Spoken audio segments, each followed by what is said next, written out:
تو 9 اور 10 کا روزہ رکھنا یہ بڑی فضیلت کی بات ہے، 1 سال کے روزوں کے برابر ہے۔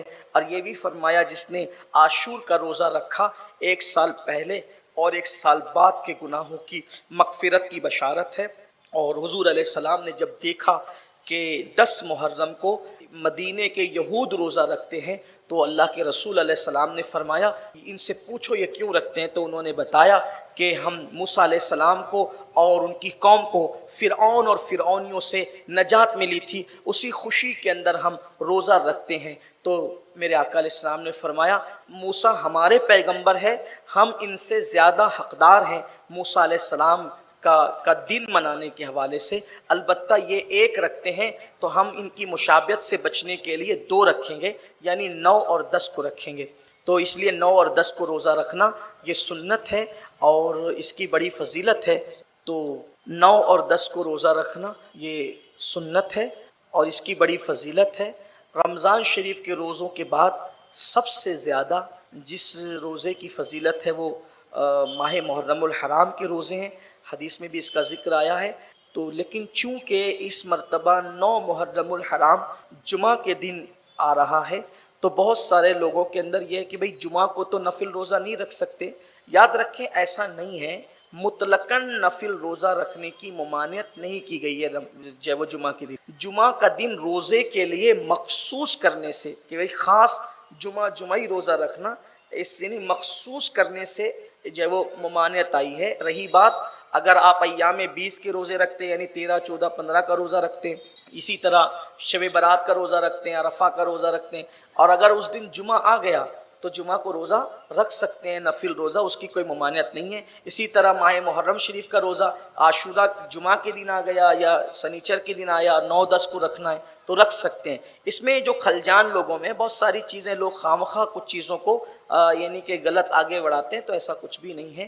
تو روزہ رکھنے آپ رکھیں، روزوں کا اہتمام کریں، درود شریف کا اہتمام کریں، تلاوت قرآن کا اہتمام کریں، سبیل امام حسین کا احترام کریں، صدقہ دیں، امام عالی مقام کی طرف سے صدقہ دیں، نیاز کریں، لوگوں کو کھانا کھلائیں، اس کی بڑی برکتیں ہیں۔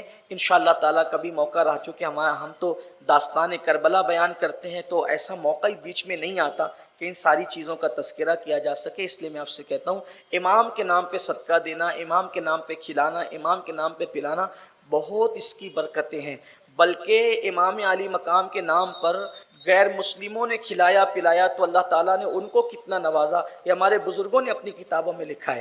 امام علی مقام کی ان لوگوں کو زیارت تک ہوئی، امام نے ان کو کلمے کی تلقین فرمائی، ایمان کی دولت عطا فرمائی، تو یہ بہت بڑی بات ہے، اظہار محبت ہے، اظہار پیار ہے۔ اس لیے صدقہ، خیرات، سبیل امام حسین، یہ ساری چیزیں کیجیے۔ جو چیزیں شریعت کی حدود میں رہ کے کریں اس کی اجازت ہے، البتہ خرافات اور بدعات جس سے ہمارے علماء نے بزرگوں نے منع کیا ہے ان خرافات اور بدعات سے محفوظ رہیں۔ خواتین سے گزارش ہے کہ سیدہ زینب پاک نے جب پردے کی پابندی کی تو خواتین بھی پردے کی پابندی کریں، تقوی پرہیزگاری کے ساتھ زندگی گزاریں۔ ہمیں بہت افسوس ہوتا ہے، احساس ہوتا ہے کہ کربلا کی داستان سنتے ہیں، گنبد و مینار کے شہر میں رہتے ہیں، پھر بھی ہمیں افسوس کے ساتھ کہنا پڑتا ہے کہ اگر ہماری بیٹیاں بے پردہ گھومیں، ہماری بیٹیاں اگر معاذ اللہ روڈوں پر، راستوں پر کوئی غلط حرکت کرتی نظر آئیں تو پوری امت کا سر جب وہ ندامت سے جھک جاتا ہے، شرم سے جھک جاتا ہے۔ یاد رکھیے قوم کی بیٹیوں کو بھی یہ تلقین کی جاتی ہے، یہ دنیا چند دن کی ہے، عیاشیاں اور آوارہ کرنے والوں کی، آوارہ گردی کرنے والوں کی قبروں کا نشان بھی مٹ جاتا ہے میری بہنوں۔ اس لیے تقوی کے ساتھ رہو، پرہیزگاری کے ساتھ رہو۔ والعاقبۃ للمتقین کہا گیا کہ آخرت صرف متقیوں کے لیے ہے، اس لیے تقوی اختیار کرو۔ یہی امام علی مقام کا پیغام تھا۔ آج سے پہلے نماز نہیں پڑھتے تھے تو نماز کی جو وہ پابندی کرو، طے کرو۔ امام آپ نے جس نماز کو تحفظ دیا ہم وہ نماز کبھی نہیں چھوڑیں گے۔ امام آپ نے جس پردے کے لیے تلقین فرمائی وہ پردہ ہم کبھی نہیں چھوڑیں گے۔ آپ نے پڑوسیوں کے ساتھ اس نے سلوک کی تعلیم دی، ہم پڑوسیوں کے ساتھ بدتمیزی سے کبھی پیش نہیں آئیں گے۔ آپ نے ماں باپ کے ساتھ اس نے سلوک کر کے دکھایا۔ امام حسین اور امام حسن اپنی امی سیدہ فاطمہ الزہرا کے ساتھ کبھی کھانے نہیں بیٹھتے تھے. کسی نے پوچھا آپ کی امی تو بہت متقیہ پارسا رسول اللہ کی شہزادی ہے, آپ ان کے ساتھ کھانا کیوں نہیں کھاتے؟ تو شہزادوں نے کہا اس لیے نہیں کھاتے کہ امی کی نظر کسی لقمے پر ہو اور ہمیں اس سے اطلاع نہ ہو اور وہی لقمہ اٹھا کر ہم منہ میں ڈال لیں تو امی کی بے ادبی ہو سکتی ہے. ہم بے ادبی سے بچنے کے لیے ایسا کرتے ہیں کہ امی کے ساتھ بیٹھ کر کھاتے نہیں. اندازہ فرمائے ماں کا یہ احترام انہوں نے سکھایا. لیکن ہمیں حیرت اس بات پر ہے کہ ہم کربلا سن بھی رہے ہیں, رو بھی رہے ہیں, آنسوؤں کی سوگات بھی پیش کر رہے ہیں, لیکن زندگی کے اندر تبدیلی کیا ہے, انقلاب کیا ہے؟ مسلمانوں جب تک تبدیلی نہ آئے آپ سچے حسینی نہیں ہیں. سچی حسینیت تبدیلی کا نام ہے, حسینیت انقلاب کا نام ہے, حسینیت دین پر سختی سے عمل کا نام ہے, حسینیت شریعت کے تحفظ کا نام ہے, حسینیت دین پہ مر مٹنے کا نام ہے, حسینیت دین کے لیے سب کچھ قربان کرنے کا نام ہے, حسینیت دین کے لیے سب کچھ لٹانے کا نام ہے, حسینیت اللہ اس کے رسول کی محبت میں ڈوب جانے کا نام ہے, حسینیت اللہ رسول کے لیے قربانی دینے کا نام ہے. اس لیے رسمی اور اسمی حسینیت کی طرف سے نکل کر اللہ اکبر کتنی بڑی قربانی ہے. 11 سال کا بچہ ماں سے جا کے بھیج رہی ہے. اس کے بعد حضرت حبیب ابن مظاہر یہ بھی صحابی رسول ہیں, ان کی بھی شہادت ہوتی ہے. اس طرح سے ایک ایک کر کے آوان و انصار کی شہادت ہوتی ہے.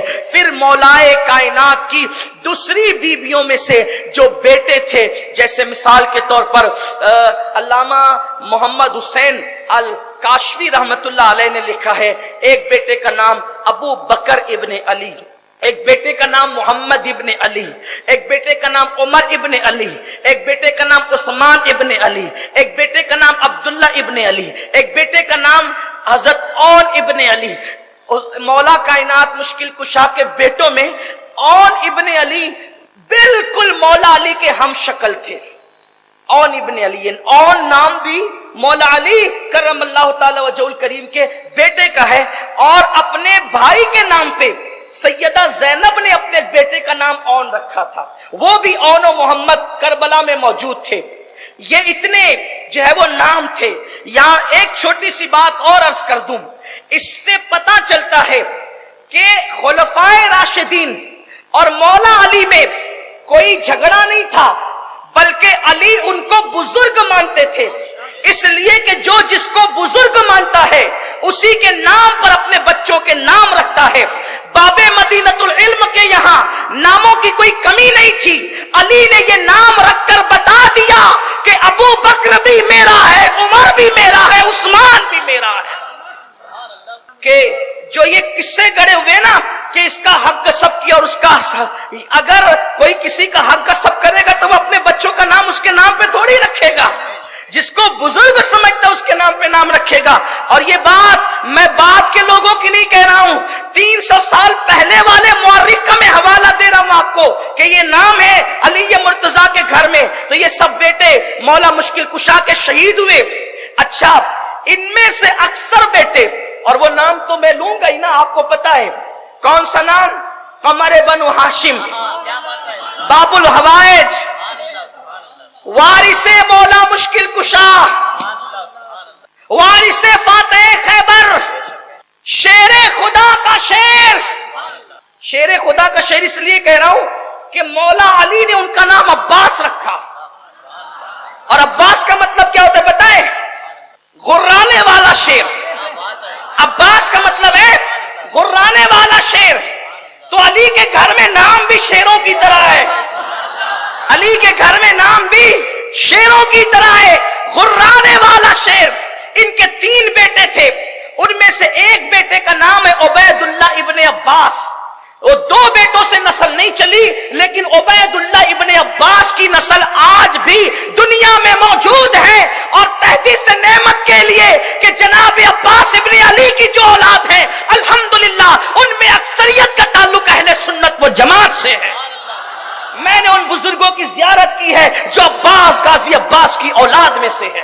الحمدللہ علی احسان ہی. یعنی اہل سنت کا مسلک وہ مضبوط مسلک ہے کہ جس میں عباس ابن علی کی اولاد بھی ہے اور حسین ابن علی کی اولاد بھی ہے, حسن ابن علی کی اولاد بھی ہے. اسی لیے میرا امام پکار اٹھتا ہے, اہل سنت کا ہے بیڑا پار, اصحاب حضور نجم ہے اور ناؤ ہے عطرت رسول اللہ کی.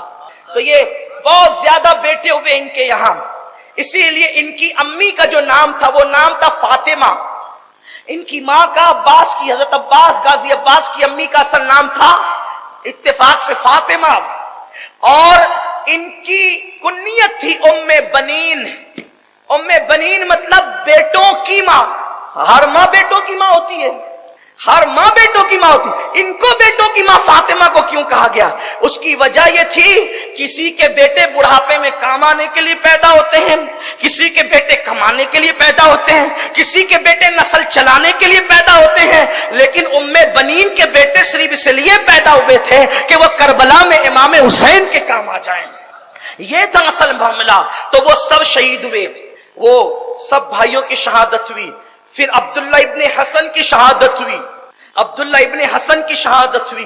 عبداللہ ابن حسن کی شہادت کے بعد سارے آوان و انصار، حضرت مسلم ابن عقیل کے 2 بیٹوں کی شہادت ہوئی، حضرت مسلم ابن عقیل کے بھائیوں کی شہادت ہوئی. اس طرح سے ایک ایک کر کے سب نے جام شہادت نوش کیا. اب وہ خیمے جو بھرے ہوئے تھے وہ سب خالی ہو گئے، اور ان میں اب چند نفوس بچے. جب عبداللہ ابن حسن یعنی امام حسن کے بیٹے حضرت عبداللہ کی جب شہادت ہو گئی تو اس وقت حضرت امام قاسم جو امام حسن کے بیٹے تھے وہ اپنی ماں کے پاس گئے، کہنے لگے امی میرا بھائی شہید ہو گیا، میرے کئی چچے شہید ہو گئے، عوان و انصار شہید ہو گئے، آپ ایک کام کریں، چچا جان سے کہیں کہ وہ مجھے میدان میں جانے کی اجازت دیں. حضرت امام حسن کی بیوی اور امام قاسم کی امی حضرت امام حسین کی بارگاہ میں آئی، کہنے لگی کہ آپ سے میری گزارش ہے کہ میرے بیٹے قاسم کو آپ میدان میں جانے دیں. امام نے سر جھکا کر کے خاموشی اختیار فرمائی. تھوڑی دیر وہ کھڑی رہی اور چلی گئی، اس لیے کہ ان کا خیمہ الگ تھا، خواتین کے خیمے الگ الگ تھے، امام حسین کا خیمہ الگ تھا.